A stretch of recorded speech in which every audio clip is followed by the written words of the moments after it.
नमस्कार, मैं प्रियंका और आप देख रहे हैं इंडिया पब्लिक खबर।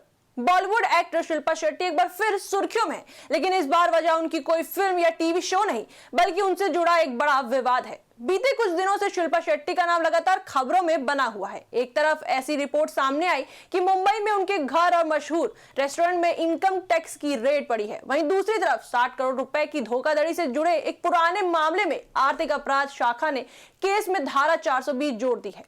इन दोनों खबरों ने मिलकर पूरे मामले को और ज्यादा गंभीर बना दिया है। इनकम टैक्स रेड की खबरों ने सबसे पहले लोगों का ध्यान खींचा। सोशल मीडिया पर दावा किया गया कि शिल्पा शेट्टी और उनके पति राज कुंद्रा के अलग अलग ठिकानों पर आयकर विभाग की कार्रवाई चल रही है।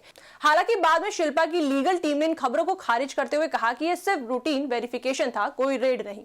लेकिन इससे पहले कि यह मामला शांत होता, 60 करोड़ की धोखाधड़ी से जुड़ी खबर ने फिर से विवाद को हवा दे दी। दरअसल 60 करोड़ रुपए की कथित धोखाधड़ी के मामले में नए सबूत सामने आने के बाद आर्थिक अपराध शाखा ने केस में आईपीसी की धारा 420 यानी धोखाधड़ी की धारा जोड़ दी है। इसके बाद शिल्पा शेट्टी का नाम एक बार फिर चर्चा में आ गया।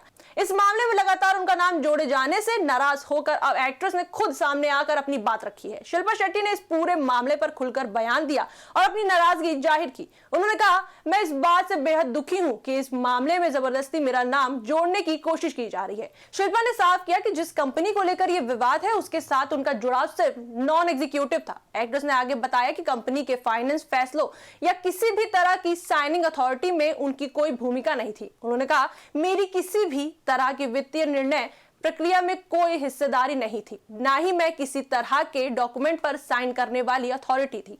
शिल्पा शेट्टी ने यह भी साफ किया कि उन्होंने सिर्फ एक प्रोफेशनल के तौर पर कुछ प्रोडक्ट्स को एंडोर्स किया था, जैसा कि कई अन्य सेलिब्रिटीज करते हैं। उन्होंने कहा, कई सितारों की तरह मैंने भी होम शॉपिंग चैनल के कुछ प्रोडक्ट्स एंडोर्स किए थे।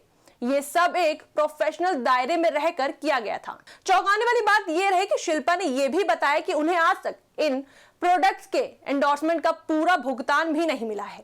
इस बयान के बाद यह भी सवाल उठने लगा कि अगर शिल्पा को खुद पैसा नहीं मिला तो उन्हें आरोपी कैसे ठहराया जा सकता है।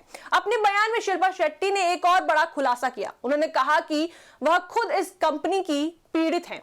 एक्ट्रेस के मुताबिक उन्होंने और उनके परिवार ने कंपनी को करीब 20 करोड़ रुपए का लोन दिया था, जो अब तक वापस नहीं मिला है। शिल्पा ने कहा, मैं रिकॉर्ड पर लाना चाहती हूं कि एक फैमिली के तौर पर हमने भी कंपनी को लगभग 20 करोड़ का लोन दिया था, लेकिन वह पैसा भी अभी बकाया है।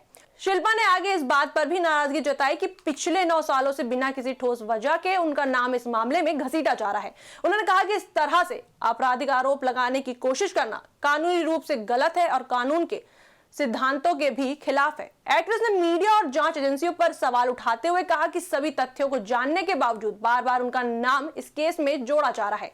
उन्होंने इसे दुखद और गलत बताया। शिल्पा के मुताबिक इस तरह के आरोप न सिर्फ सच्चाई को तोड़ मरोड़ कर पेश करते हैं, बल्कि पब्लिक डोमेन में एक महिला की गरिमा, ईमानदारी और इज्जत को भी नुकसान पहुंचाते हैं। शिल्पा ने यह भी बताया कि वह पहले ही इस मामले को लेकर बॉम्बे हाईकोर्ट का दरवाजा खटखटा चुकी हैं। उन्होंने कहा कि उन्हें न्याय प्रक्रिया पर पूरा भरोसा है और वह अपने अधिकारों और आत्मसम्मान की रक्षा के लिए कानूनी लड़ाई जारी रखेंगी। आखिर में शिल्पा शेट्टी ने मीडिया से अपील करते हुए कहा कि किसी भी खबर को प्रकाशित करने से पहले तथ्यों की सही तरीके से जांच की जाए और जिम्मेदारी के साथ रिपोर्टिंग की जाए। अब सवाल यही है कि क्या शिल्पा शेट्टी को इस मामले में जल्द राहत मिलेगी या ये विवाद और लंबा खींचेगा। सभी की नजरें अब आने वाले कानूनी फैसलों पर टिकी है। इस पर आपकी क्या राय है, हमें कमेंट सेक्शन में जरूर बताएं। वीडियो को लाइक करें, शेयर करें और हमारे चैनल को सब्सक्राइब करें।